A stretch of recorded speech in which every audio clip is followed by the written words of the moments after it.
มาเดี๋ยวผมต้องเดี๋ยวรอสัก10 โมงกว่าเนาะ10 โมงกว่าเมื่อวานผมโทรหานะจ้าที่เขาให้457ตัวเดียวน่ะเออที่ว่าแล้วก็มันมีอะไรนะมันมี30 เบอร์เนี่ยที่ว่าตรงๆแล้วมันมีเข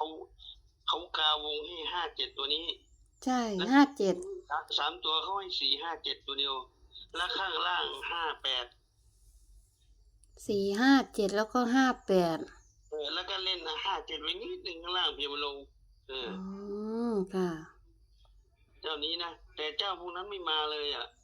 ที่ว่าถูก4 งวดเออแล้วเขาเน้นมาที่57แล้วก็45757แล้วก็4572